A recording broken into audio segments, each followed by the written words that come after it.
Rydo, and we're back to MTG Arena. Today is Monday, December 23rd, and I decided we better start early for me since I probably am going to fall asleep right after streaming this, and since it's so close to Christmas anyways, there really isn't a lot of news to happen.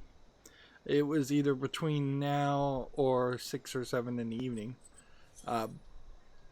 So over the weekend, I didn't really do a lot of game playing, but I did make myself up to rank 100. Rank 101, as it were. So we have 23 more days to get the increase in gold, which, if you cannot buy the next level of mastering gold, man, that is going to be super frustrating. Even paying like $10 every quarter per year, or which is what I think the mastery cost, would be more than I'd like to play. It would be way more than I think I ever paid for Hearthstone. So we've done the entire mastery. And I assume at this point that means we can never come back to this scene and see this image again. Because that's exactly what happened with the previous mastery. Well, now I guess you can. It's just the other mastery disappeared, the default basic one. Had we not purchased the winning pass, the pay to win pass here, I would have never gotten any crystals or any gold. But it becomes kind of questionable how much gold and crystals are really worth, and we'll have to wait till the next expansion to really find that out. We still just have these cards here. Yeah, this mastery is the only one that really has anything to show. And then the other thing we can do here is we can, say, take our main deck here, edit the deck, and then click here, and we now have this new card back, which we can select. And yeah, that's pretty much it. Let's save and exit, I guess. And yeah, there's really nothing else new here. Does look like they have increased the highlights here. They certainly are trying to make everything look like it's different. Now, a lot of artistic changes, which seem to imply that they are definitely putting more effort into making Magic Arena be the thing that succeeds. I could spend 9,000 gold right now to get skins. Let's just look at these for a second. I don't think I actually have any of these cards. I think these are all what would they be called? Rares or mythic rares. Yeah, I don't recognize any of these cards. And sure, that could mean some other things. And see, this is the real fear. Is this really gonna cost $50? Do they really want you to spend $100? Or can you buy something equivalent to this with gold or gems? And then I probably would never really want to spend 3 packs worth of gold just to get a new avatar. And these sleeves right now are really expensive, and it seems like none of the sleeves are ever going to really go on sale, although these skins are on sale. Which, yeah, I play this card and I recognize these other cards.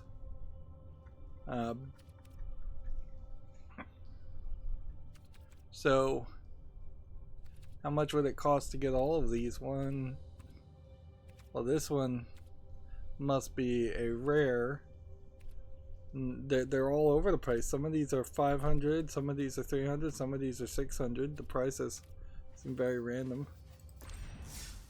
So yeah, probably not what was worth your money. I think I'm signed up for this. I don't know. I haven't gotten any emails from them. And let's see, we have a historic artisan here, which would give you just more skins on historic cards, which I don't have. Which also some of those cosmetics look like they are different.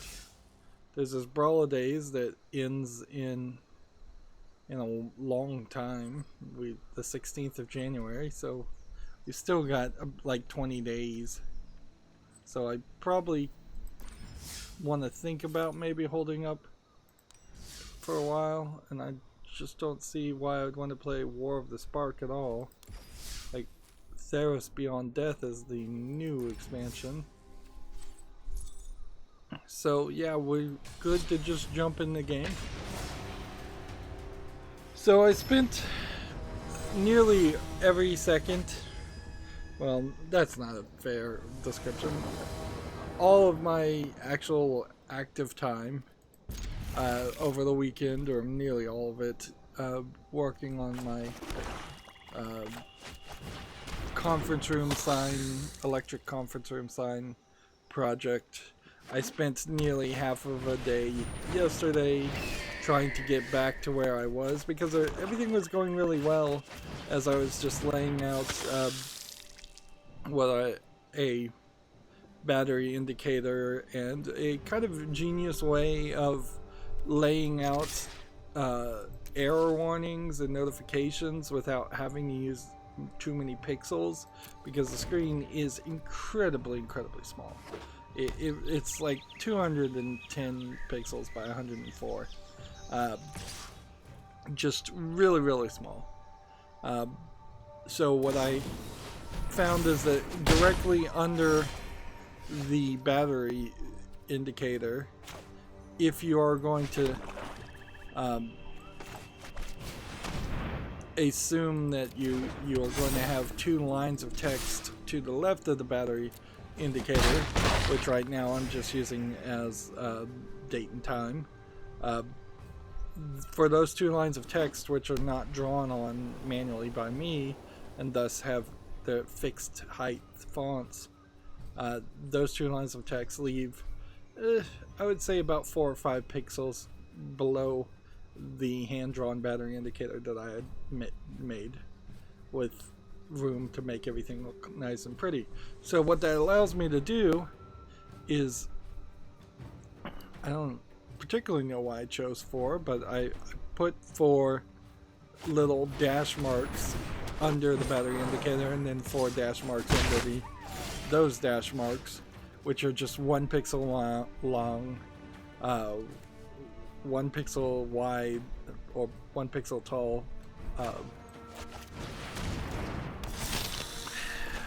What's the word I'm trying to say? 1 pixel tall lines is all they are. But what I can do with that is I can have it just go down a line and say if the one in position 1 is lit up, that means that it successfully has connected to the internet and the Wi-Fi. If the second dash is set up, that means it's successfully connected to a time server. Since it's connecting to a calendar, it needs to know the right date, and that pretty much means it needs to know the right the right time too. All of that would be, well, it actually does need to know the right time also, because it's not going to be able to tell you what meetings are coming up next if you've got the completely wrong time. So then the third dash can be just an indicator if it connects to the calendar that it's pulling the information from, and then the fourth dash, I don't even know.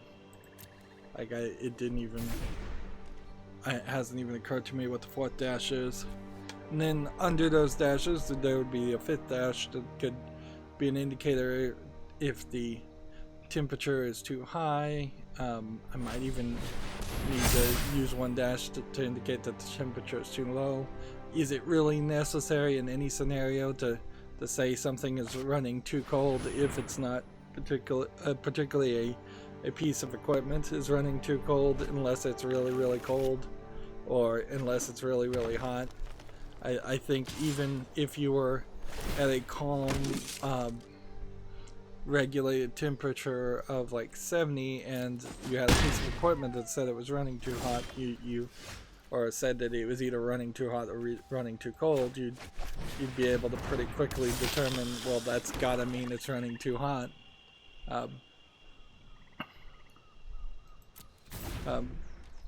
But yeah, maybe I use 2 dashes for that. There's a magnetic sensor that 1 dash could indicate. There's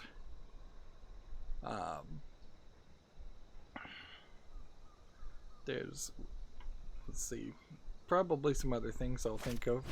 Either that or I will just turn it into 3 dashes and that'll be just as well. Or 3 dashes per 2 lines, which would be 6 dashes. But each of those little indicator dashes replace what would have been a 32 by 32 pixel icon that really I just don't have the square footage for. And since I'm trying to use a complicated JSON JavaScript object array to hold all the settings, that's still causing bits of typecasting issues that really shouldn't exist.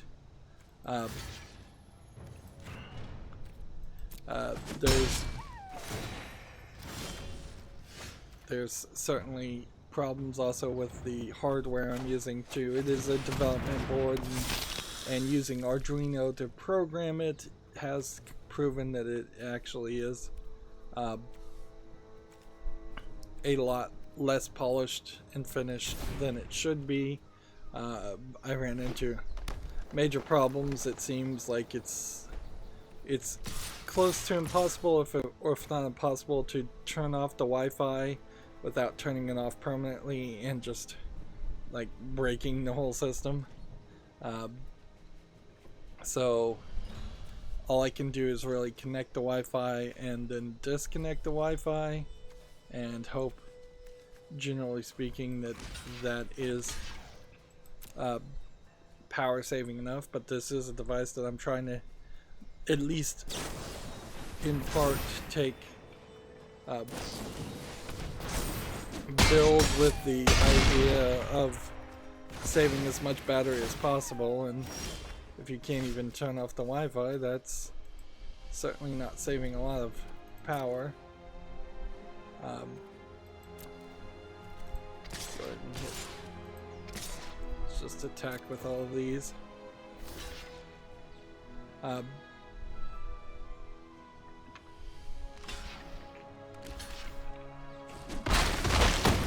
I definitely would have liked to spend more time moving forward and programming new code instead of spending quite a bit of time trying to polish up and rearrange and fix broken code that I literally removed one line that I thought wasn't necessary, and it just had a cascading error effect after that, and spent hours trying to fix that.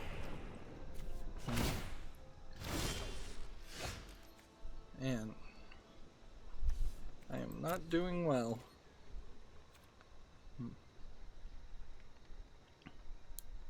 But yeah, if the Wi-Fi can't really turn off, I probably should try to program it with a different language completely, which would be crazy to get to the software even as far as I've gotten it, which is, I would say, less than 20% done.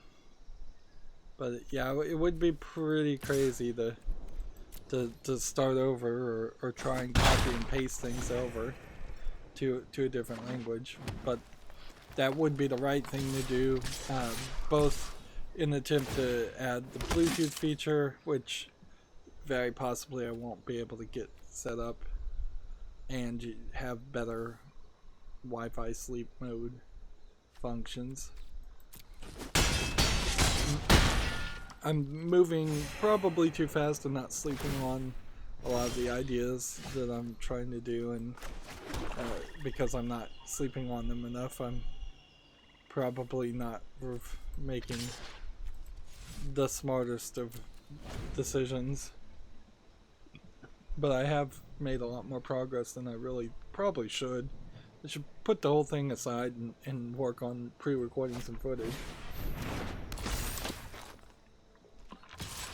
Meanwhile, as far as video games are concerned, the Steam sale happened and is still happening, and I'm still asking people to support me by gifting me video games, friending me on Steam and gifting me a game, either off my wish list or just gifting me a gift card or gifting me whatever you'd want to see me cover. I bought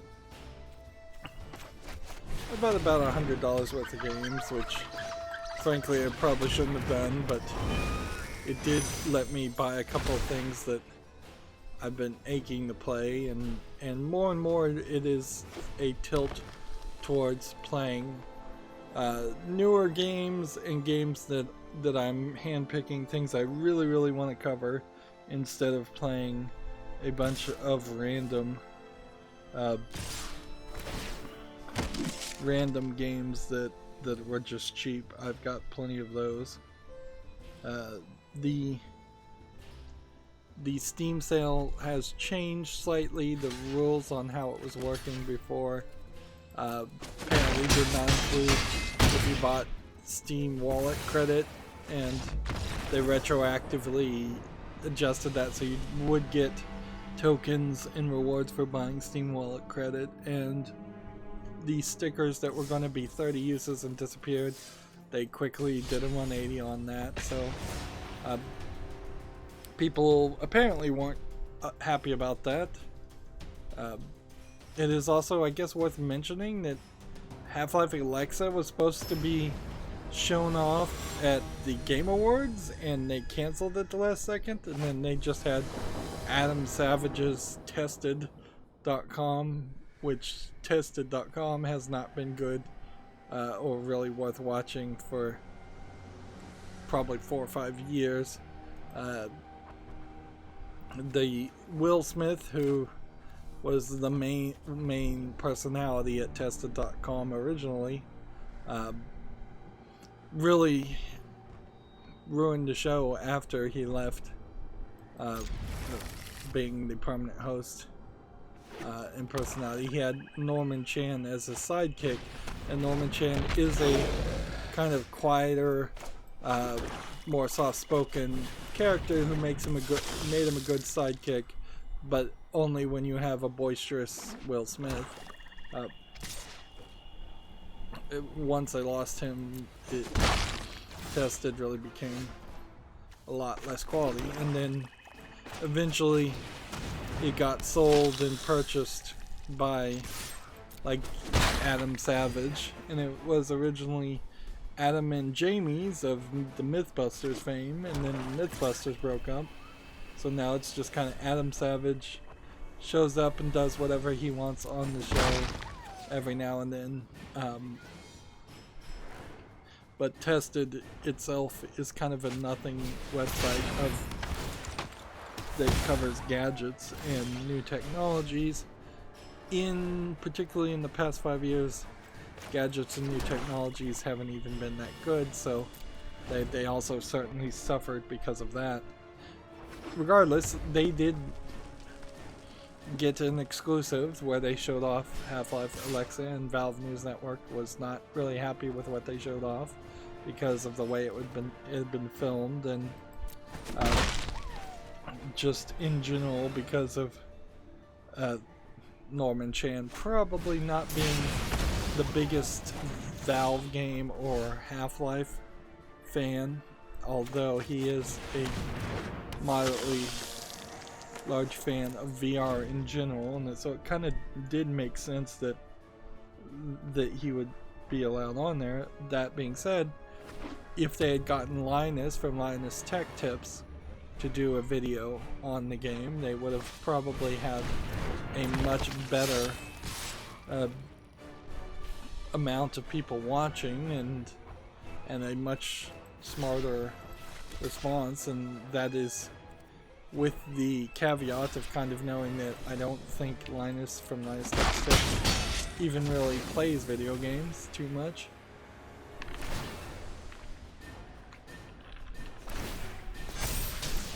He is at least a better personality.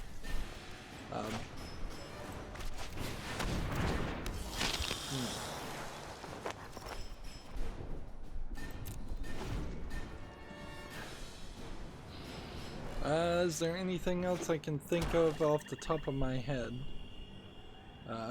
No. Not really. A somewhat famous 90s adult game has been released on Steam. Quite a lot of adult games have been released on Steam, actually. It's kind of surprising because of the winter sale and the fact that I have the Show Me Adult Games box checked on my account.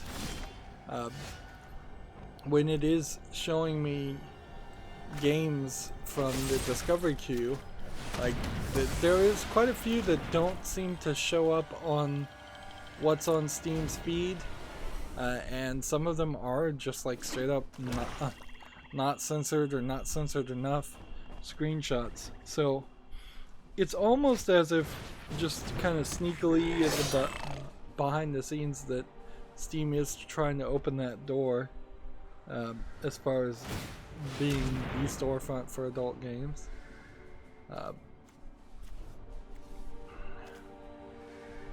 Just get rid of that one, I guess. And then no block there.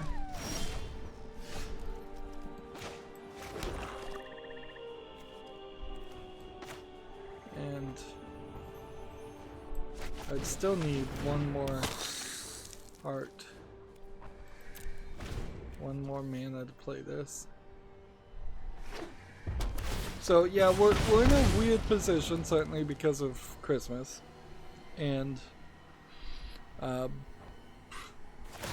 so there aren't really a lot of games that have come out between Friday and now, and we'll just kind of go through them, and we'll just try to sort of wrap up this today's stream, and then people can move on with their lives or go back and watch some of my older videos if they have nothing better to do. But yeah, might think of some other bits of news, but I know that there's been little bits of news, but there are small things that I just noticed and then forgot. Like the Azure Wave Crosswave game in the Western version won't be censored. I don't think the Azure Wave Crosswave PC game is going to be particularly explicit anyways. I don't think the game ever has been. So that's not a big surprise. It seems like some of the games and some of the announcements that have been put out are kind of put out to not catch too many people's attention. If you were trying to bury a news story, putting it out the day before Christmas might be a good time, certainly, when nobody's really watching video game news, particularly. Do I want to attack with this? No, I don't think so.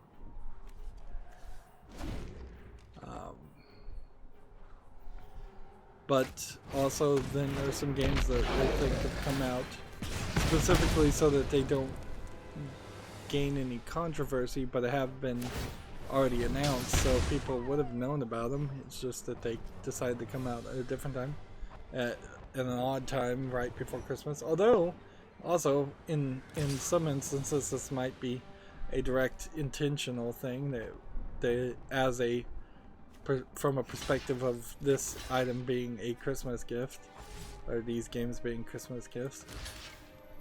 Okay, so this is a 2-3, so if I want to do anything, I have to do that. So we have an article here from Gamatsu. Dragon Quest: The Adventures of Dai, new game project in anime, has been announced. This does not look anything like the last Dragon Quest game. So either they're going to update the animation quite a bit, and this is a character from a previous Dragon Quest game, or this is going to end up being a cell phone game of some sort. Which this kind of animation on a cell phone game would be intriguing, in part at least, because it does feel like something could actually be done with that level of animation to make it actually an interesting, good experience that isn't locked in with trying to do 3D hyper-realistic graphics. Speaking of being underpowered devices, the device I'm using apparently would take about 15 seconds to connect and process a secure HTTPS connection, which really doesn't matter because all it's connecting to is a time server to get the time and a calendar that would pretty much have to be a public calendar anyways. It's not particularly nice though for any device to be so underpowered by today's standards that they possibly would have a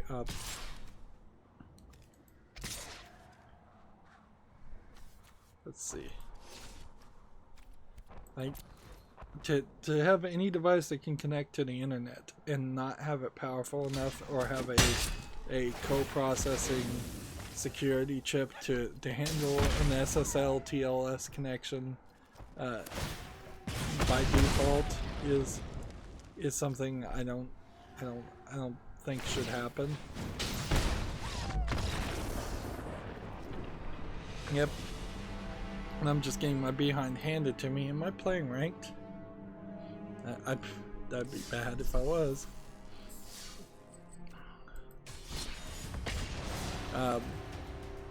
But yeah, not a big deal. The Epic Store is giving away different games every single day, so I'm trying to get all of them. 12 free games. I probably have gotten about 4 or 5 of them. The Star Wars movie came out. That doesn't really seem like it's going to have anything to do with video games though, so there's nothing that really needs to be said there. The Epic Store game is having Christmas sales also, which I think it's fair enough to mention that at least.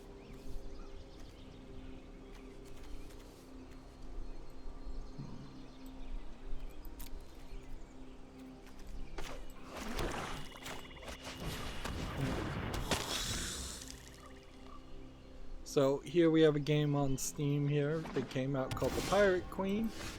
Really didn't do a lot of curating. Here you can see this is just a low effort RPG game. Although they're calling it a hack and slash beat 'em up inaccurately in my opinion. $2.99 English only. Yep, this is a prime example of a game that was probably trying to sneak out there, but I mean, honestly, sneaking out a bad game on Steam doesn't really accomplish you much at all. If anything, if you're gonna put your game on Steam, even if it is a terrible piece of garbage, you would still want to put it out and get as much coverage as possible.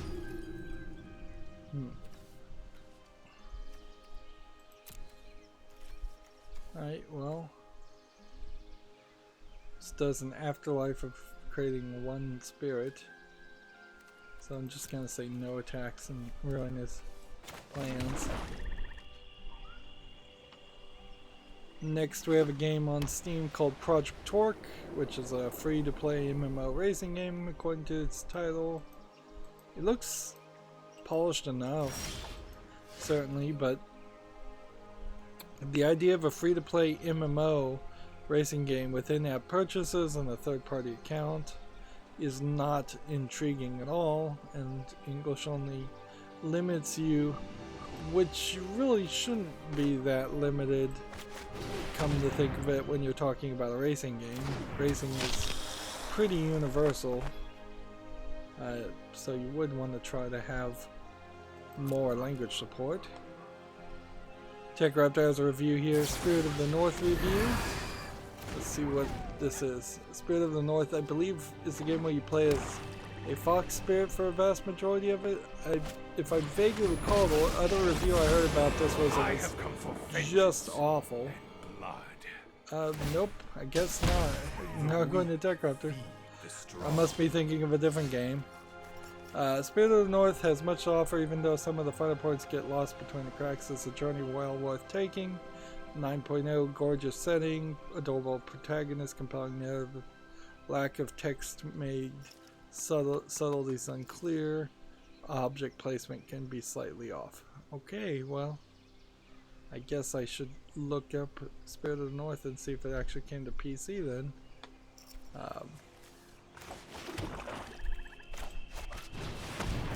Now I need to remember to play this as a white card, not as a black card. I guess what we need to do is this, and see what he chooses to block with. Whether he chooses to block or not. You will become dust!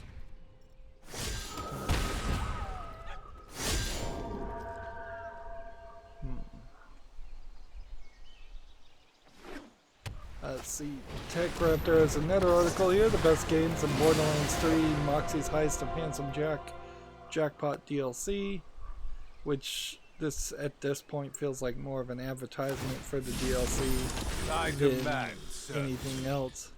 Because I don't think you really need a list of the best guns in a looter shooter. That just seems excessive. White.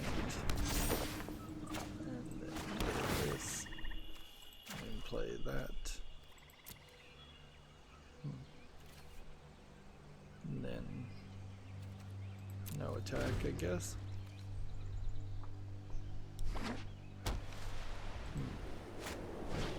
I really do think I'll probably get worn down eventually. I'll just forget that 2K actively DMCA'd somebody and got away with it with little scorn. I abhor my need And blood. probably will just eventually buy Borderlands 3. Particularly, I have to almost applaud Randy Pitchford for not creating some kind of controversy in the entirety of the launch window at this point of Borderlands 3. He really hasn't done anything or said anything where he was really just seemingly having a mental breakdown for half of 2019. Giant Bomb does the end of the year audio things, which I haven't heard any of those yet, so I guess maybe they start after Christmas or on Christmas Day. But one of their categories that they often have is labeled the hottest mess of a year, and Randy Pitchford while he will have a lot of competition for that award, is definitely a contender.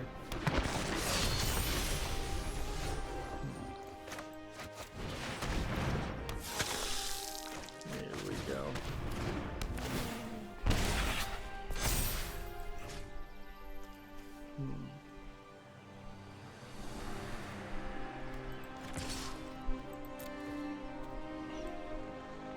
Next, we have a game on Steam called My Little Blacksmith Shop. Seems like there's far too many games like this where you play as a blacksmith shopkeeper.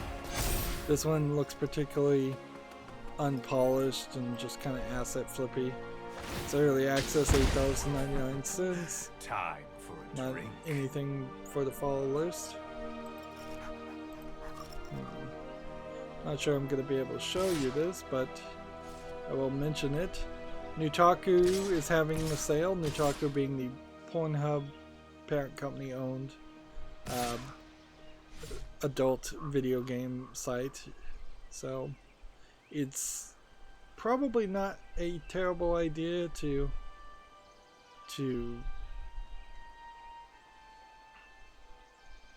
have a sale for an adult store. It seems like what they're selling is coins, which are the equivalent of cash for their games that have kind of in-app purchases, versus their games that you just buy outright.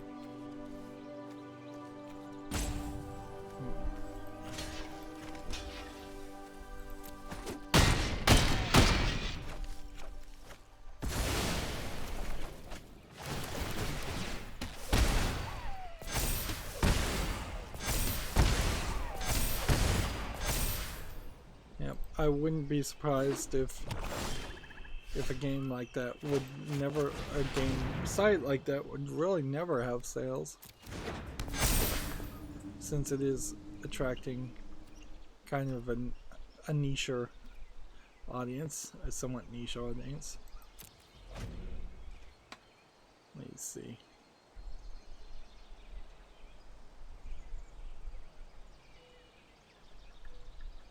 Speaking of niche audiences, Gamatsu has an article here for the Switch. Nurse Love Syndrome and Nurse Love Addiction for the Switch are coming to the list on December 26th. Romance visual novel currently available for the Vita and PC.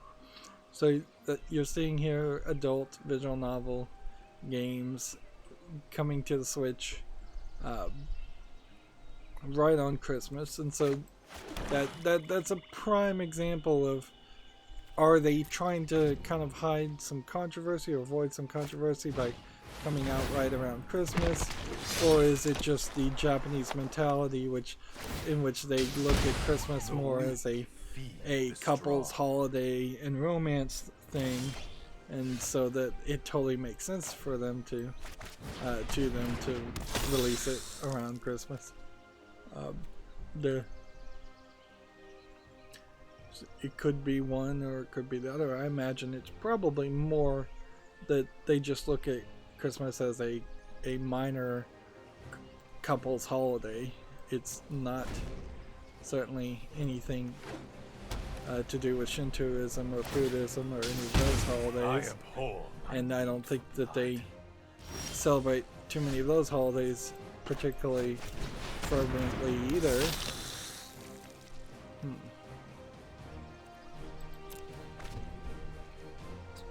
If I could get Bola Citadel on the field, I still might be able to win. Although 56 is a tall order. Vampirism is a useful trait. Yeah, 56 is a tall order. He's just gonna wait 15 turns to see me die through his ability. Time for a drink. Okay.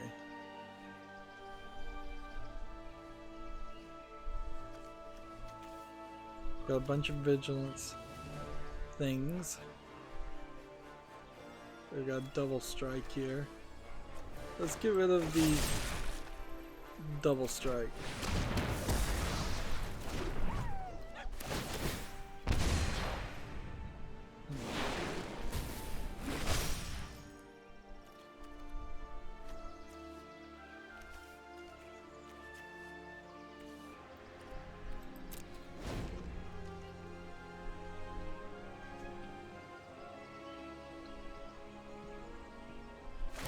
I should run into a Boa Citadel fairly quickly. What a mess I've made.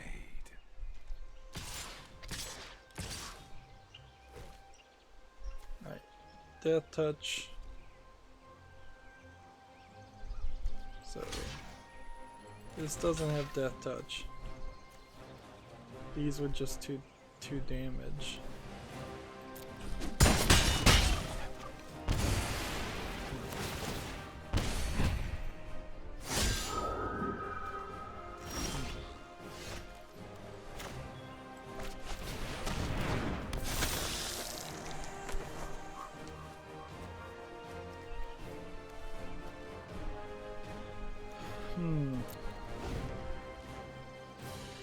See, next we have a game on Steam called K37-D, which looks like it's a low effort asset flip polygon game. Feed the straw. $4.99 English only. We're gonna attack this turn. Seems like it. We're just gonna attack with everything.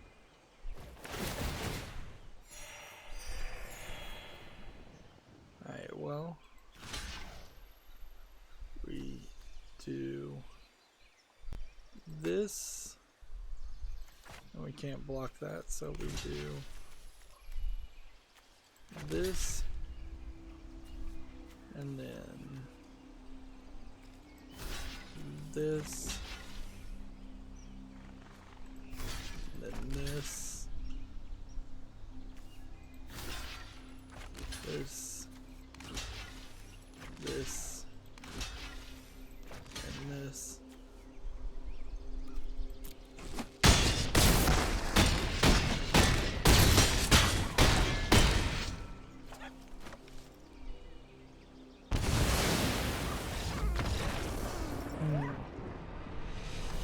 That just jumped around the numbers quite a bit.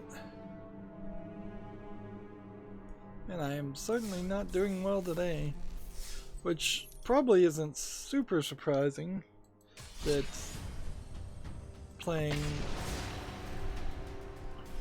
Magic Arena on the day where almost certainly everybody's gonna be available to play Magic Arena if they want to play Magic Arena, the day before Christmas, which makes a lot of sense. The other thing that was kind of shocking, and certainly I'm in no place to compare, as my YouTube channel has not succeeded in any way, mostly I think due to bad timing, perhaps 40% because of me just not being interesting. The biggest Magic the Gathering YouTuber just within like the last week got 500,000 subscribers, which is more than Magic Arena and Magic the Gathering Wizards of the Coast's own YouTube channel. So that points out an issue of just how niche Magic the Gathering players really are, how few there are. They are very loyal fan base. They spend a lot of money, but there's not a lot of them. I would suspect that there are more Dungeons and Dragons players, maybe by 2 or 3 fold, than there are Magic the Gathering players.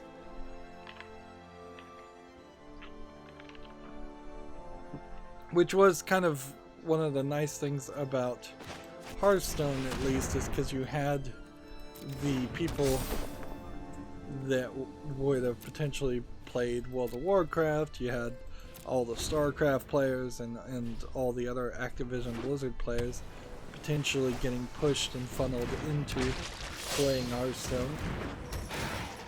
And I don't know how big of a player base you really need, frankly, for the digital end of a collectible card game. Because it seems like you're fine anyways.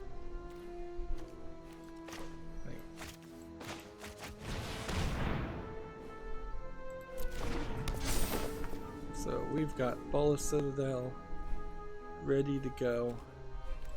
So now it's just going to be a matter of getting things on the field. So do I want to wait next turn? Probably.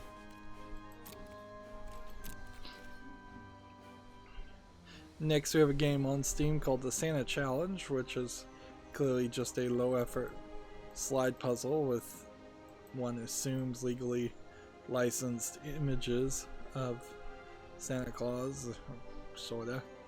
$2.99 English only. Like, what else can you really say? This is probably a game that's coming out to get attention because it's Christmas more than anything else.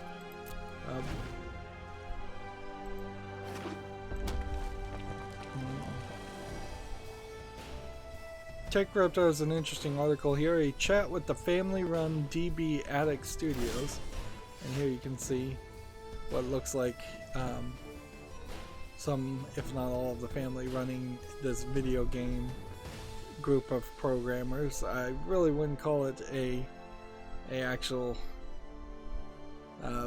foundation, but maybe they filled out the paperwork. The thing I think about that in particular is that you're probably pushing a kid into running a company way too early. I don't know how that would even be a disputable point.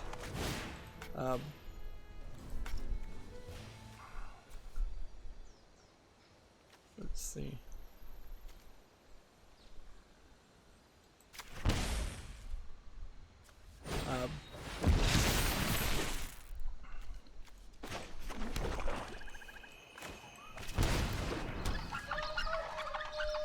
Okay. Can't do that, so we'll do that. And then no attacks. So if I was just to criticize it, let's see. Here's the company's second game, and it looks terrible. It looks like MS Paint graphics. Encouraging kids to program is one thing, but then, yeah, and this is like 5 people with 4 people and a dog. This is not really where you'd want it. There's a 9-year-old, a 17-year-old, 16-year-old, and 14-year-old. I could see them all being kind of into programming and wanting to work together for a brief time, but the 2-year development cycle that you would require to make any kind of game would probably drive them all crazy and to hate each other. So I would be extremely cautious on that element.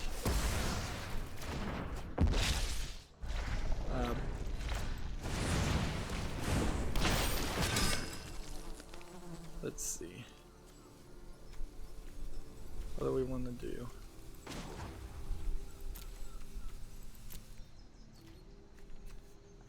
I can attack with this,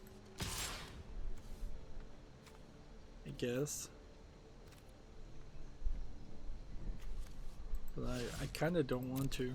Not yet.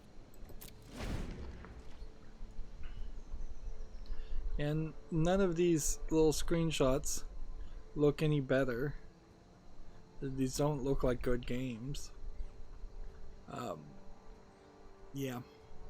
This is, from my perspective, as someone who is trained in programming and recognizes that you need a lot of training, and I'm glad kids are getting more of it, but you also need some reasonableness here. This really feels like an example of RPG Maker going to its extreme, lying to your kids and making them feel like they can actually turn out something that would sell and make money, when the standards have only gotten higher and higher with every single new game and every single new release. There just is not an experience here for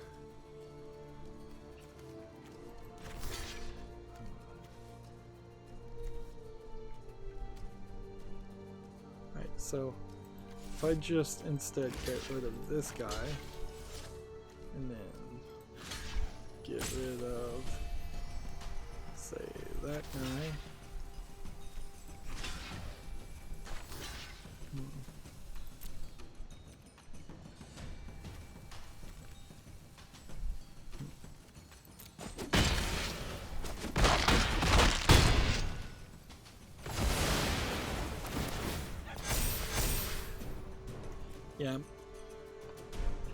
Yeah, I don't want to discourage anybody, but I think a level of realisticness also needs to be applied.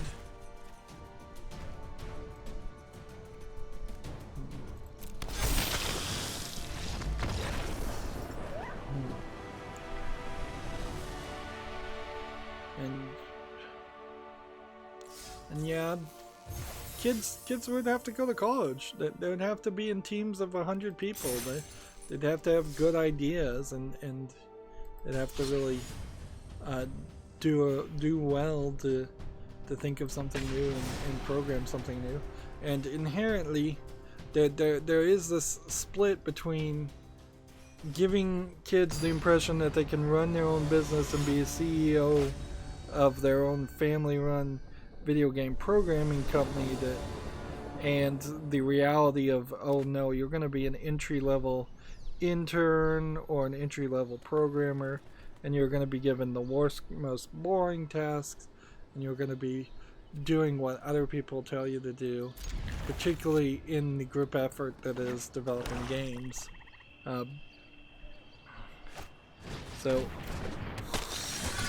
you're just implying that there's going to be a level of creativity and freedom in programming that there just won't be until you are much higher up into the up the ladder.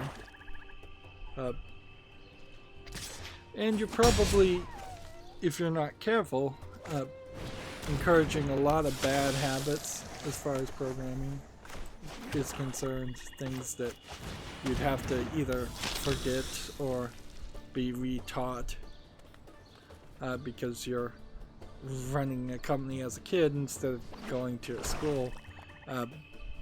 I am dangerously getting close to the point of arguing that schools actually are a smart idea, and I guess they kind of are. Like, structured learning versus just free roaming and learning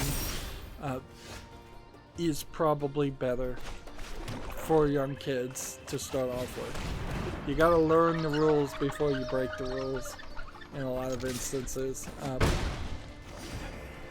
And for as little as I appreciated doing a lot of things in school, they did give me some level of foundation and some level of standardization to understand how, I guess, the world works and how things are expected to be done. And then I turned around and often break those rules and do it however I want.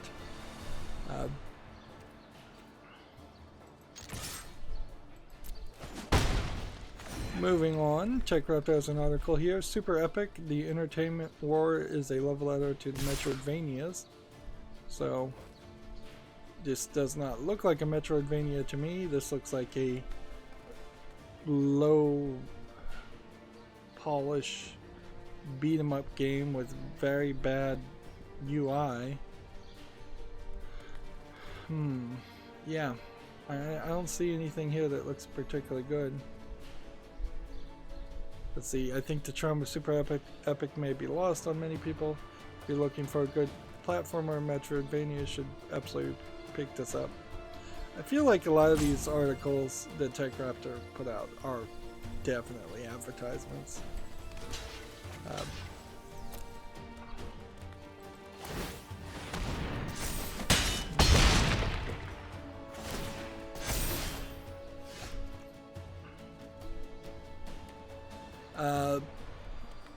Let's see.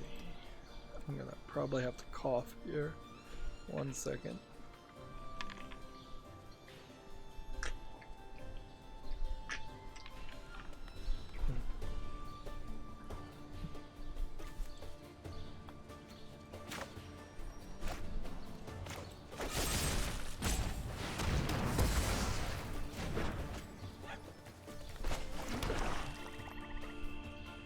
I've got that itch in my throat.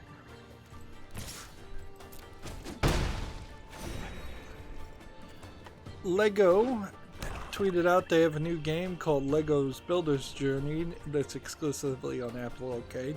Previous Lego game on Apple Arcade was not particularly good quality. This looks like you've got, for lack of a better term, micro-scaled characters that are moving Lego pieces around to make platformers in an isometric puzzler game. Like, you could clearly see how this really didn't need to be a Lego game, but it doesn't look terrible. I imagine it would be about 5 minutes worth of entertainment, though, and you'd get pretty bored with it pretty fast. Here we go. This is an extreme rarity when you have all 4 of your vicious vampires or vindictive vampires on the field.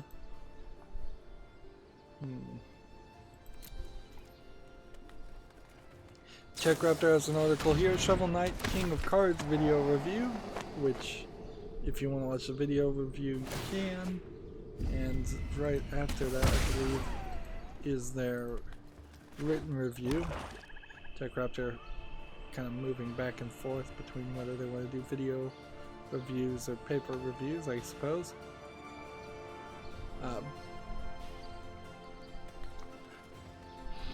So let's see. I could go over how I tried Shovel Knight and I didn't like it. I don't think there's anything more that needs to be said on top of that. It seems like people that do like Shovel Knight will probably like this part too. Although they gave it a 7.5, which is just average. King of Cards is another excellent addition to the Shovel Knight saga, an exciting and grand finale for the series. Pros are recaptures the excellent retro gaming memories, tight controls, wide variety in both levels and enemies.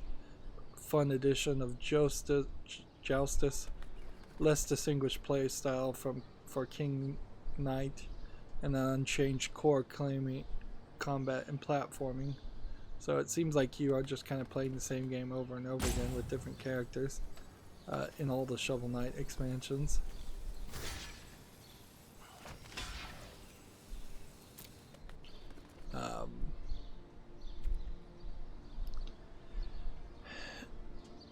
Perhaps part of the reason why I did not receive Shovel Knight particularly well is the fact that it is trying, I think, in part to be a throwback to old games, which my desire to play old games and be frustrated by them is extremely limited. Like, I will certainly give it 5 minutes or so on a RetroPie, but in actuality I get way more enjoyment configuring the Linux part and setting up the hardware part than I do actually playing with the final thing. So I've just fallen into such a deep well with nerdom and programming that is my new challenge and that is my new game. But if you try to make a new game that feels a lot like the old games that were impossible and super frustrating, yeah, I probably am not going to enjoy that too much. And I can already see the beginning of the end, and I don't see any reason to break up the recordings.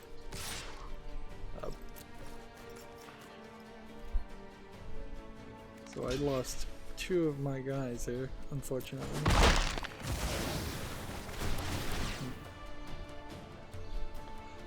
TechRaptor has an article here. Google Stadia receives an achievement system, which totally should have launched with that, but okay.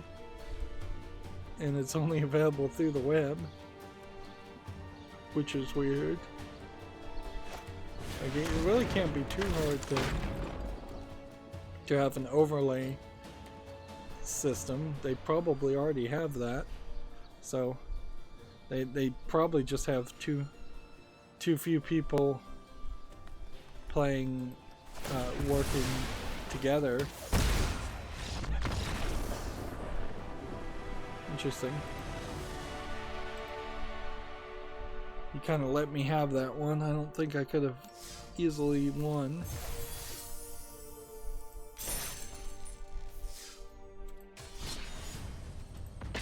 Jump into the next game. Next we have a game on Steam here called Sword and Sandals Spartacus, which Sword and Sandals used to be a genre of movies. They don't really make them anymore. Nothing here looks particularly interesting. This is $8.99 discounted with a bunch of language supported, 15 achievements.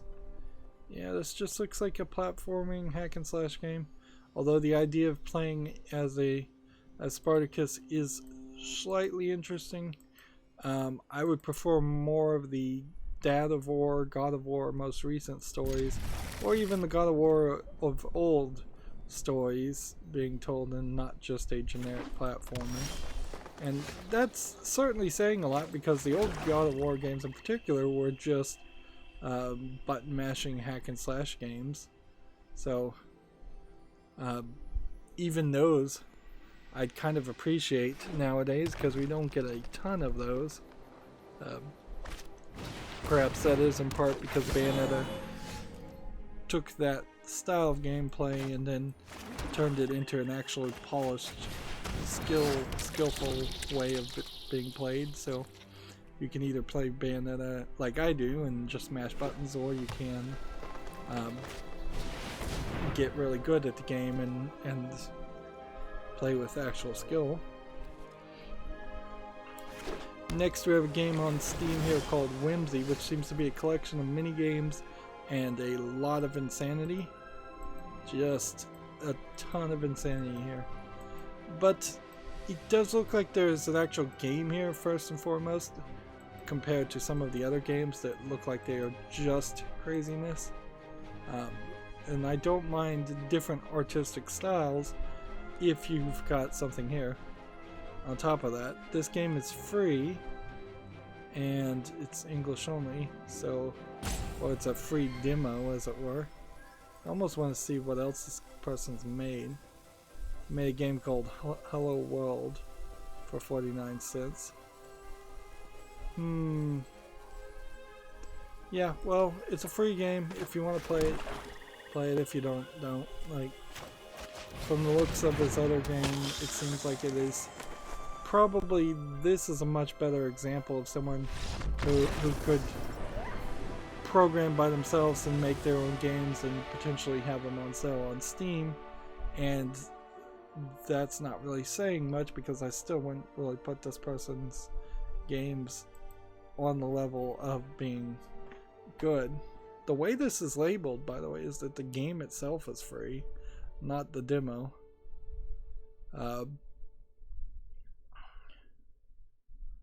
So can't really blame this developer though too much either, because it's not like they're charging a lot. That one game being completely free for the moment at least, and the other game being 50 cents.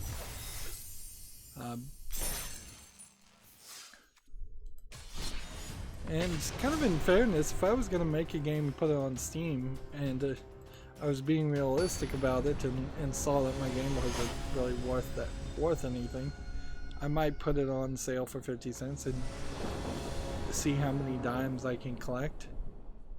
Let's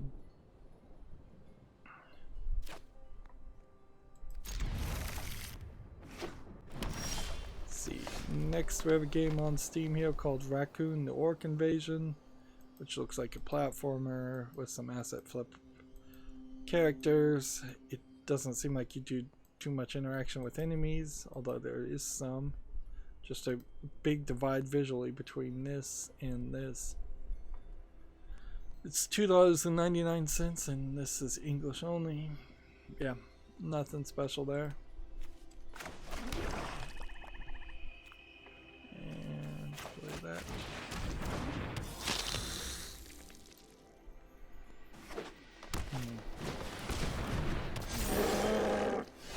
I guess it is an interesting question about would there have been a way for me to have more games to talk about on this weekend, this week of Christmas? I mean, I guess I could have stockpiled things and let things build up for the past month or so and just get further and further behind. That never really occurred to me. I guess that would have been a way to do it. But that really also would have required me to be absolutely certain that there would be a big lull the week of Christmas, which I definitely wasn't absolutely certain about that.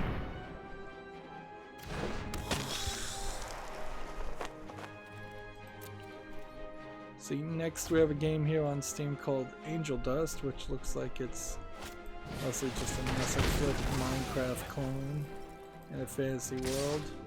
It's already mixed reviewed. It's $7.19. Bunch of languages, single player and MMO.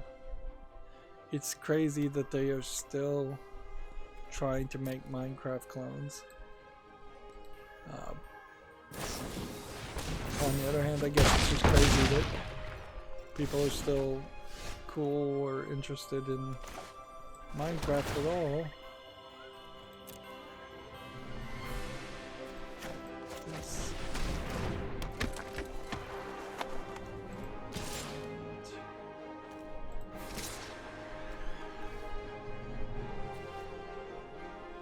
Do that.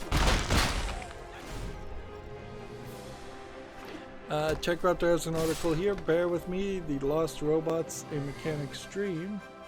I guess this is more of the Bear with Me series.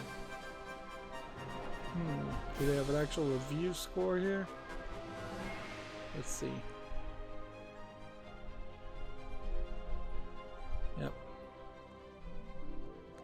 They seem to like it if I'm skimming that paragraph right. Yeah, it's a little questionable whether I should get and play the Bear With Me series. Probably should find a point-and-click adventure to take up my time. Seriously?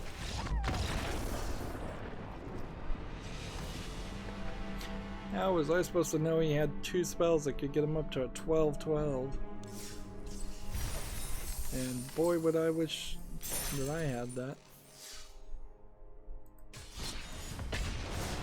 Let's see. Gamatsu has an article here. Demo 2 is announced. Demo being, I believe, a rhythm game. Yep, a rhythm game. Let's see. Skip through this trailer. Not really saying anything. But if anything, I can just kind of infer. I believe in the first game you saw this kind of anime-esque girl walking around this piano in a room. Here it looks like the room in the building has all been destroyed, so perhaps there was some big time jump forward or conflict that occurred at the end of the first game. And that's pretty much all I'll ever know about the game.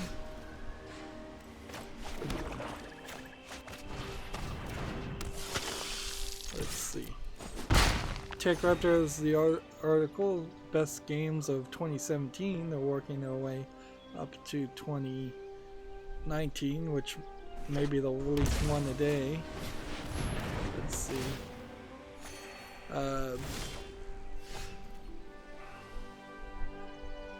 Doki Doki Literature Club. I think I already saw those articles. Splatoon 2. Let's see. Sonic Mania. Yeah, I already read this article. So, do they have 2018 or 2019? Yeah, they have 2018. Let's look at that. And then they probably will sit on 2019 because that would be also their list of best games to come out this year.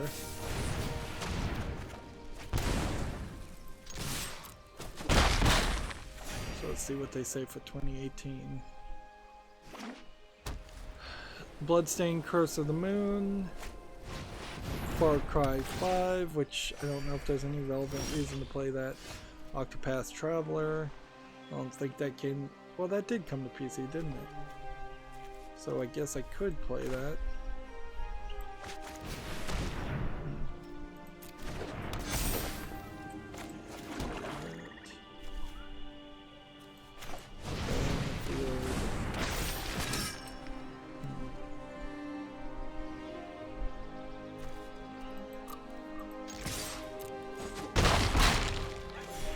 Let's see what else. Celeste, Hitman 2, Assassin's Creed Odyssey, Subnautica. No, it can't be Subnautica. It is Subnautica. It came out in 2018. I'm surprised about that. The Return of Obra Dinn. I forgot that came out last year. Dragon Ball FighterZ Z. Again, a game forgotten. Man, boy, if you just do games you've forgotten from the year before, particularly for me, that's going to be a long list of things I shouldn't have forgotten. Dead Cells, Resident Evil 7 is in their top 5, Spider-Man is in their top 5, Red Dead Redemption 2 is in their top 5, Smash Brothers Ultimate, and God of War, which I was just talking about that. So, not a super surprising, let's see, not a super surprising list of games, because all of those were games that I feel like probably did, in one way or another, deserve to be on the top 15 list. There we go.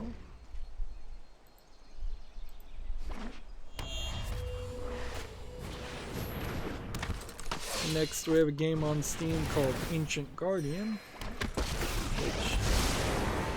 which looks actually very visually polished, but it also is suffering from some dark screenshot syndrome, and kind of looks like a dungeon crawler. So, not really sure here. It's $5.59. Single player only. Has a bunch of languages. Has 59 achievements. I guess we put this on the follow list and think about it. It's already mostly positive. It does look like it mostly is just a wandering around a dungeon with some asset flip type things. Alright, let's do this. All I really need is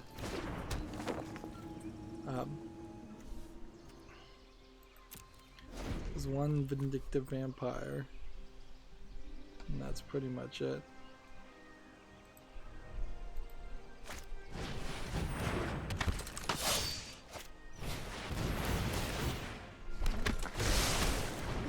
Of course, if he's gonna bring up so many characters on the field, he could probably just overpower me.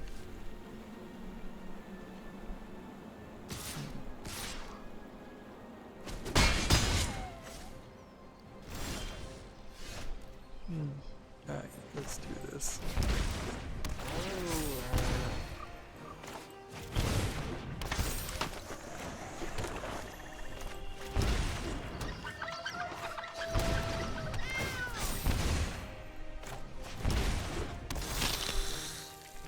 Okay. 1, 2, 3, 4, 5, 6, 7, 8, 9, plus 10. I probably have it, but I could also do this anyways.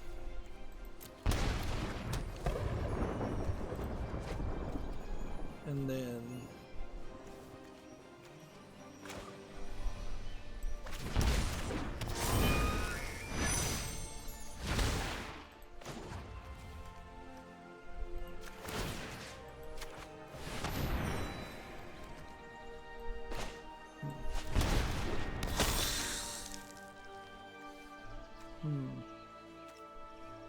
do I need to do anything else? I don't think so. I mean, you could do this.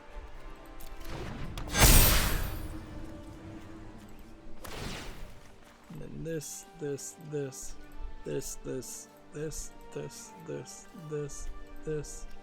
and this. I don't even have enough to sacrifice everybody, but I guess that's fine.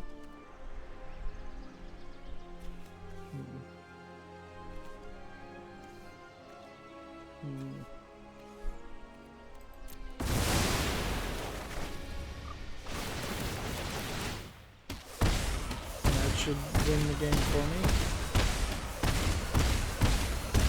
Yeah, well, alright. TechRaptor has an article over here. Possible Gen 4 Pokemon beta sprites leaked. Now, why Gen 4? Why would that be particularly interesting? I guess these would have been sprites that were scrapped. So here's like a Mudkip from Gen 4, and here's an unused female Mudkip, I guess. This really is inside baseball information though for Pokemon fans, I imagine, and everybody else doesn't really care.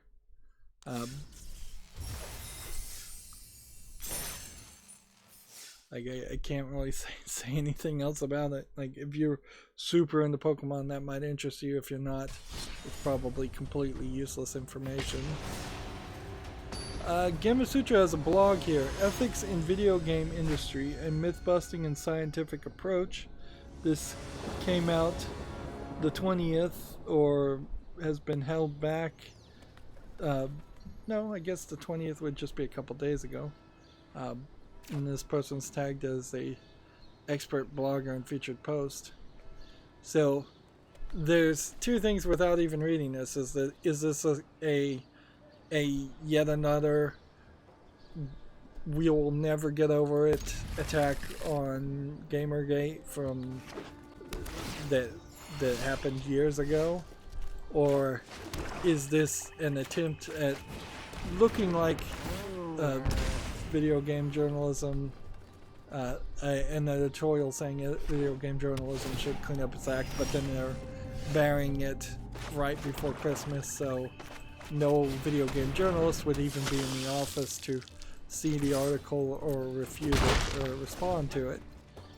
Honestly, if I was going to write an article about the need for ethics and more ethics in video game journalism, now would probably be a great time to release it if you didn't want a backlash. But I think if you're going to write that article, you just got to batten down the hatches and brace for that backlash, because you know it's coming. Apparently this is a write-up of a talk that was given in March.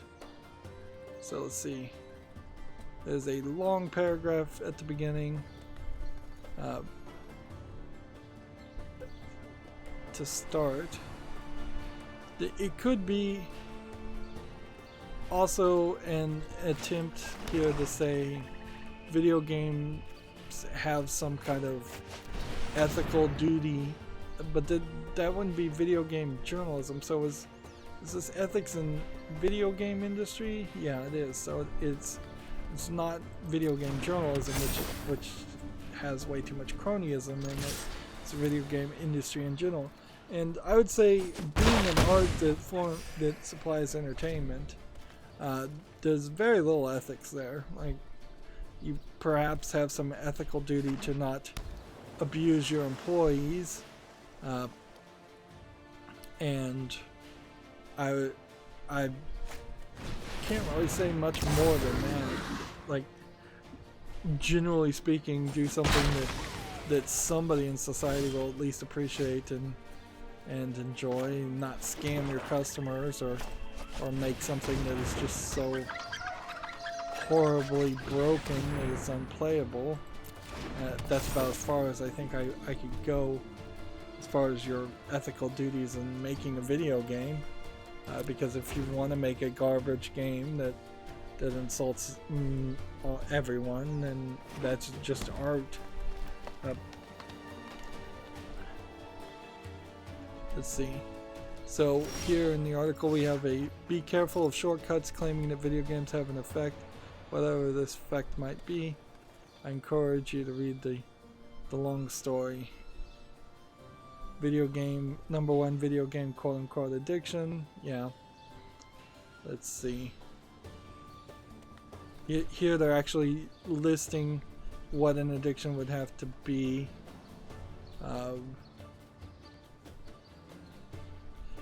This is the symptoms with internet gaming disorder, like preoccupation, game withdrawal, symptoms when gaming is taken away, tolerance, inability to reduce playing, giving up other activities, continuing to game despite problems. And after you have at least 5 or more of these symptoms within a year, and arguably even that leaves a lot of room for wiggle room. I didn't read all of the descriptions there. I'm trying to skim this article, not read it in total. This is a long article too, which is odd for Gamma Sutra.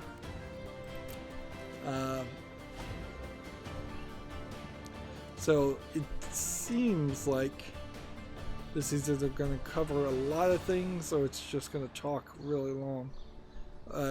The second paragraph is loot box and gambling. Okay, yeah, I can see the argument of not hurting society more than you're helping by putting in gambling mechanics. Let's see, dark patterns. I don't know what dark patterns means, generally speaking, but it seems to be like they're trying to apply some concept of like fake news or yellow journalism to move the players into thinking or acting a specific way. I think they're getting further and further away from reality with that one. Although, and then #4 is here where I'd have a complete break with this opinion piece.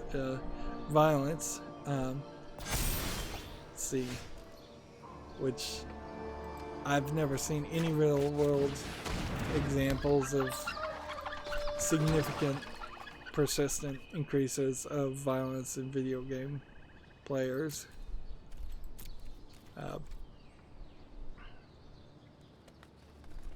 And then conclusion, yeah, that's a really long article that I did initially misread as a article talking about the need for more ethics in video game journalism, which really that article should be written more than this. This one.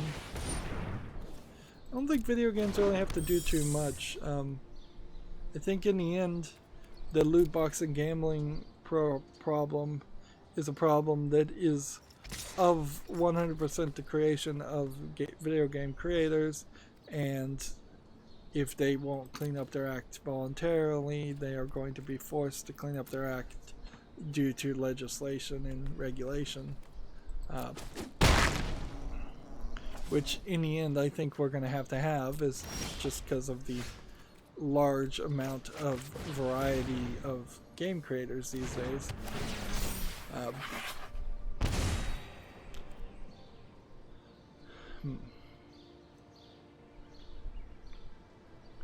Do I want to attack here?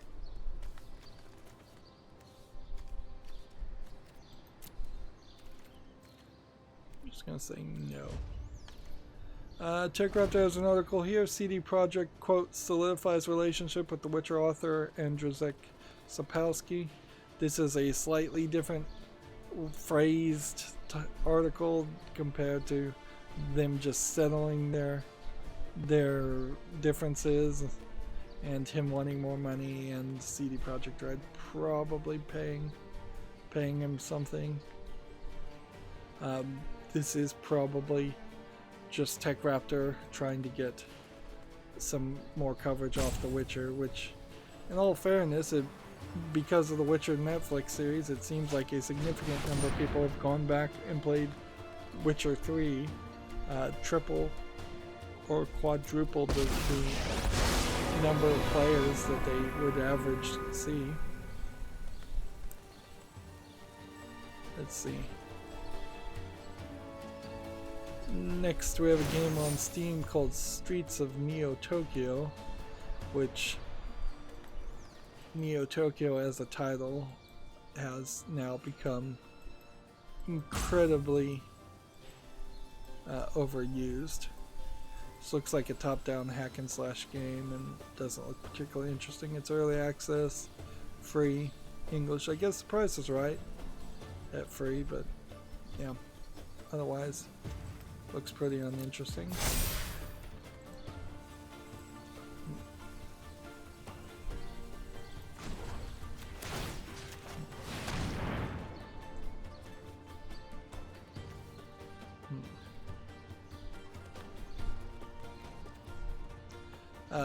TechRaptor has an article here. Ubisoft cancels IP 3 years in the making.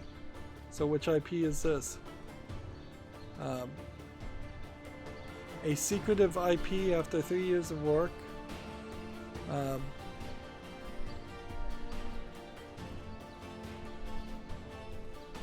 It was a Destiny-like game from the Watch Dogs team.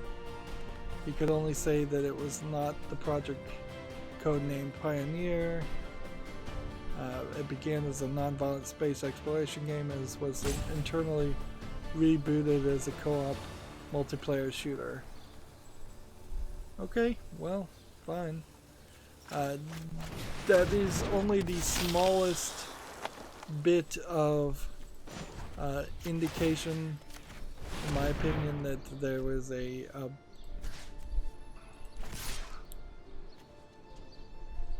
let's see what we want to do here. Yeah, let's just hit him. Ubisoft now, after it's finally got out from under its hostile takeover last year, has given small indications that it was more interested in making cartoons and not making video games and not making particularly quality video games. And it seems like instead of doing better when they weren't under the threat of hostile takeover, they've done worse, which really stinks and kind of makes me regret rooting for them in the first place. Perhaps Vivendi or Viacom, I never remember which company it is that was trying to take them over. Perhaps they should have taken them over. Perhaps they would have done something different. Although, odds are no, it would have been even worse in that case, but just never really know. Okay, well, we could basically do nothing. Just do no attacks and then the turn, and then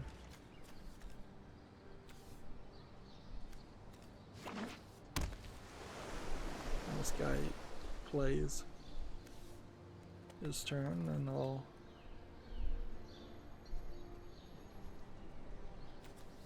come on. Let me trigger my abilities. Oh well, meanwhile we have a game on Steam here called Swing Dunk, which is basically just Rocket League with basketball and hover bikes. It's free to play. Online only, English and Korean. It probably is a great indicator of how long it takes to copy a good game that this is coming out right now. But yeah, there's not really anything else that can be said there. It's clearly not going to be a real competitor to the Rocket League and its success, and Rocket League is probably the only game like Rocket League that needs to exist. Next, Gamasutra has an article that says, "Come to GDC for fresh insights on exploring sex and emotions through game design." This is a clickbait article if I've ever seen one. It is clearly just also an advertisement for their parent company's sister company's event, Game Developers Conference.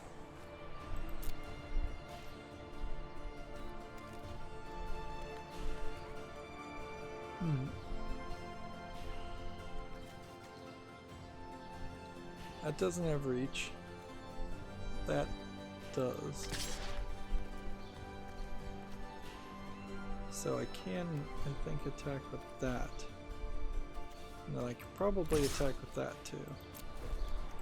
And then I'll just tap that guy.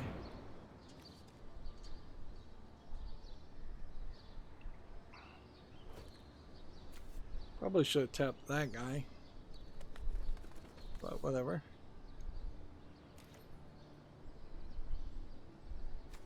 Probably could just also have attacked with some more things and won the game, come to think of it.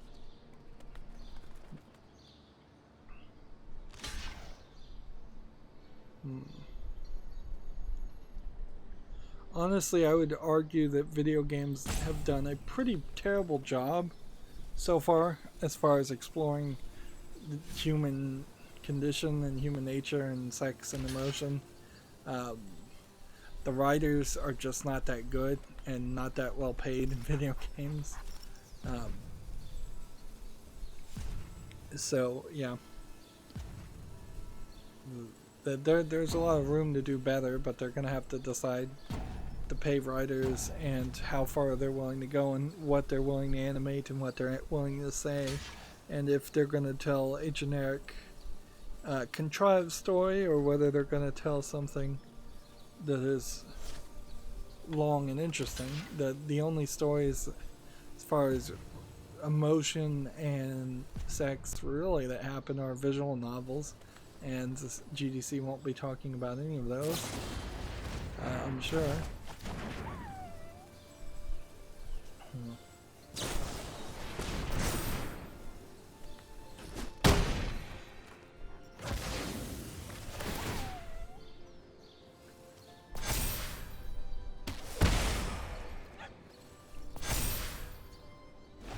Taking its sweet time, but I think I'll win here. Let's see. Gamasutra has an article here. Epic Games' attempt to go fee-free on Google Play indicates disappointing Android performance. This is new news to me. There's a long-running dispute between Google and Fortnite creator Epic Games. They're upset that Google takes a 30% cut when that's pretty much industry standard. Same argument Epic makes against the Steam store, or Epic has its friends make against the Steam store.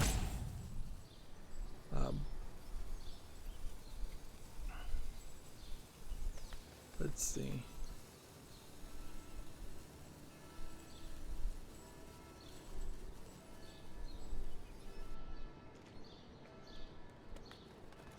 But I haven't heard any talk, though, of them going fee-free. Oh, I guess what this means is that they were trying to convince Google Play to not charge them a fee for the microtransactions inside of it. That's what must be what they mean. I hadn't heard any story, and I thought it was indicating that they had a new plan now where they were just going to make a free version of Fortnite and put it in the Google Play Store and then hope people would jump to the non-free version of Fortnite and they'd make revenue that way, I guess. I mean, that really wouldn't even make a lot of sense because almost certainly Google would not allow you to move people over to another storefront with a teaser demo version effectively of a game.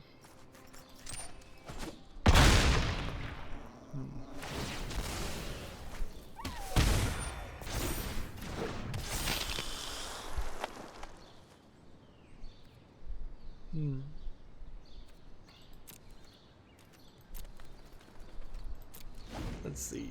Next we have a game on Steam here called High Score Hunter Hodgepodge, which is just a collection of low effort games, it looks like. $14.99, English only. This is probably the first attempt of what I suspect we might see more of, which is trying to bundle 4 games together at a higher price without using the bundling feature built into Steam, so your game doesn't get flagged for the fact that you're abusing the bundling system. Considering how Valve did kick off several game developers who are abusing the bundling system. Don't think that's going to work very well for them, though. Moving on, Gematsu has a Grand Blue Fantasy vs. Town of Albion stage gameplay for the PS4, which is the latest Grand Blue Fantasy fighting game video.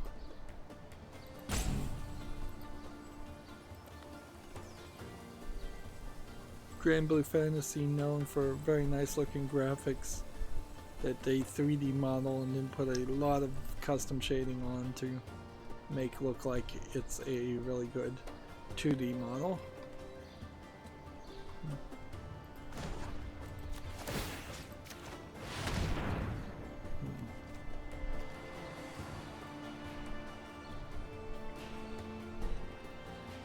Next we have a game on Steam called Palace of the Sky, which looks like a low effort Chinese RPG maker game. English not supported, $1.79, and yes, it is Chinese language.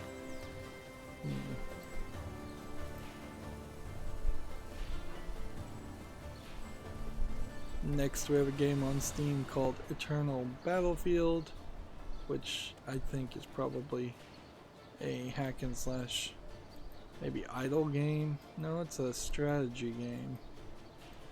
Top-down real-time strategy. It looks like free to play, online player versus player with in-app purchases, English and Chinese. Nothing there interesting. Let's see.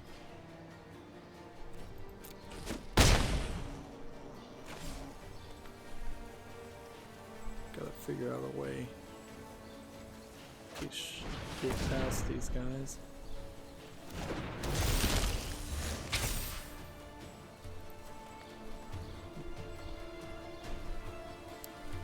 Gematsu has an article here, 13 Sentinels, Aegis Rim, early purchase bonus, Princess Crown PS4 port, launches January 31st, 2020 in Japan.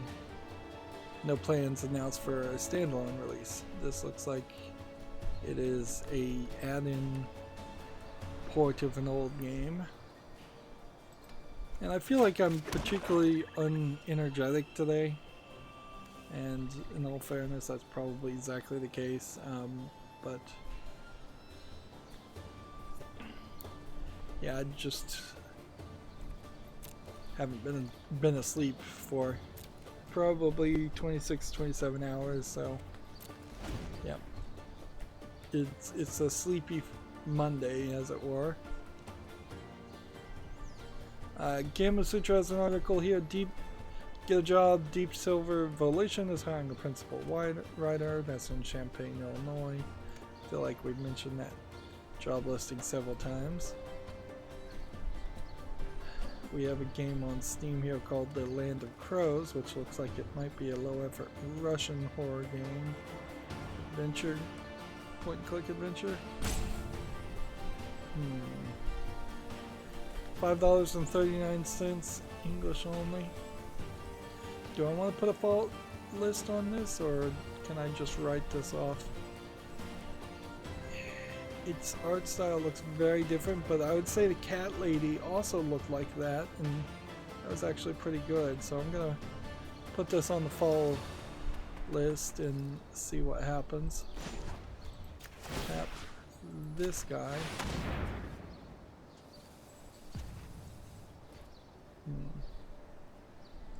And then tap this guy.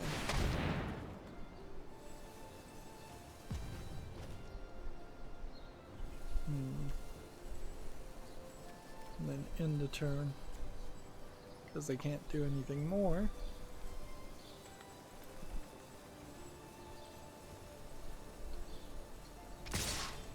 So here's another game that you wonder, is this coming out because they're trying to avoid controversy, or is this just coming out because that's the day they came out? We have Princess Maker, Fairy Tales Come True, HD remake. I believe this is the HD remake of the 4th game in the Princess Maker series. I'm gonna go ahead and put it on the wish list by default.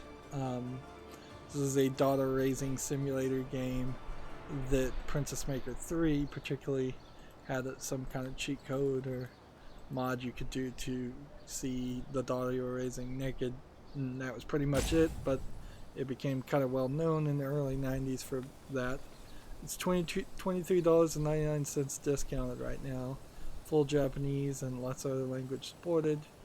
There's 115 achievements, so that's probably close to 115 different ways your daughter could be raised. Let's see.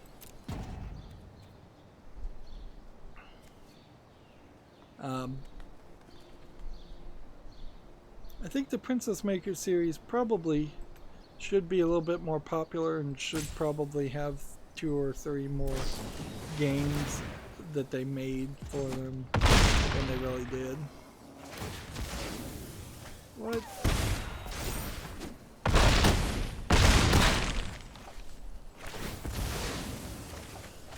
What in the world just happened there? How did he manage to attack? I guess it doesn't matter though, because in the end,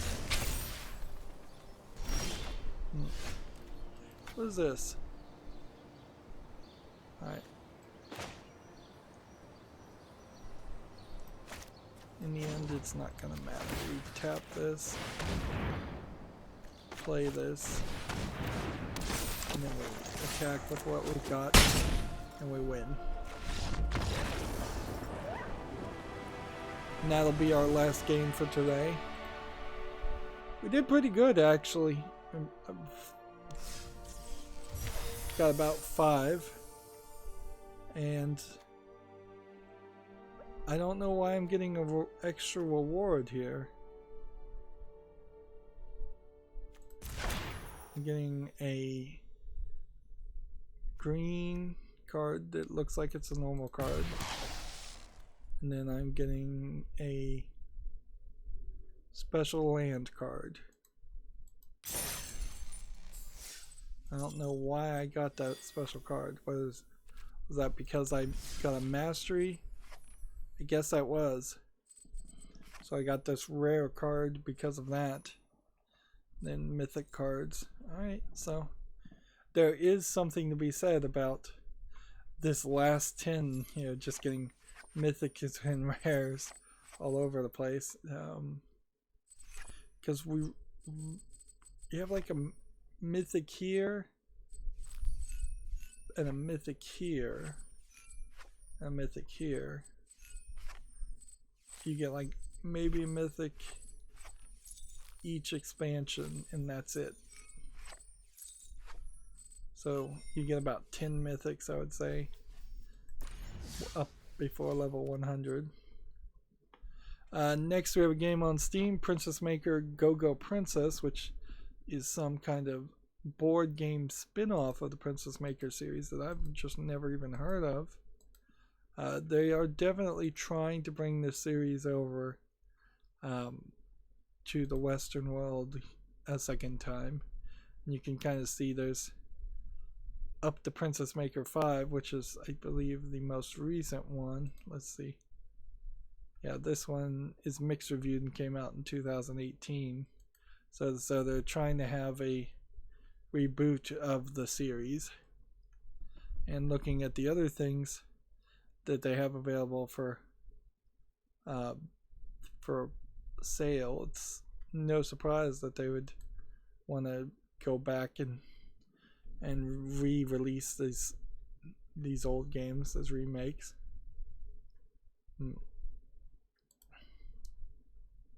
Yep. There's probably not too much more you can do with a series like that. Although it would be really cool if like CD Projekt Red had a Witcher raising series simulation game.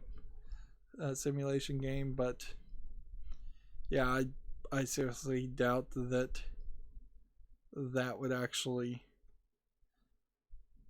be too interesting or played too often. It would just feel weird, I imagine, to most people. Next, we have a game on Steam called Eagleton and the Horde of the Flies, which looks like a troll game, joke game of some sort. Otherwise, it looks like it's just a platformer. $7.99 English and Japanese. Uninteresting to me. Let's see. Gamatsu has an article here. Kishi Fuji Shota no Shogi training announced for Switch, which sounds like it's a Japanese chess training game. Seems like shogi is becoming more popular. And then we have a TechRaptor article here, Sayonara Wild Hearts review. See what they said about it. From what I had heard, everybody else seemed to really love it, even though they seemed to say it was pretty short and probably a little overpriced. Yeah, 9.5 Sayonara Wild Hearts is easily Apple Arcade's first killer app and must play if you're a subscriber, interested in music games, or just want to try something new. The synergy between the visuals, gameplay, and music raises the bar for the genre. Excellent soundtrack, intuitive and dynamic gameplay, smart accessibility options, fresh and beautiful design. Cons are default sensitivity on the mobile could be better, and it's a short campaign. This is a really good game, I think, in part because it's a great example of a musical artist wanting to be involved in video games and not ending up ruining a video game because of their involvement in actually bringing to the table their music and their ability, which can actually be an element that would improve a video game. And with that, that brings me to the Humble Bundle store, which, let's see, would there be any new bundles? Of course there wouldn't be. And then that brings me back to my Twitter feed, which we can see here. I imagine there's less than 20 even new tweets out as we're approaching the Christmas holiday. I am specifically planning on still streaming on Wednesday.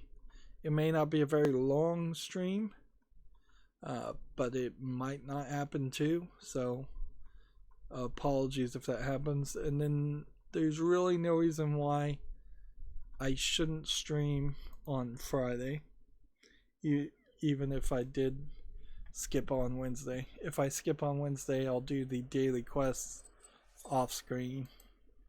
And yeah, I'm already done with my Twitter feed, so that's going to be it for this stream. As always, I ask you to like, share, subscribe, comment, and watch every second of my videos. If you want a friend to follow me on any social media sites, there's a whole bunch of links down below. And if you want to support me, there's a link to Patreon.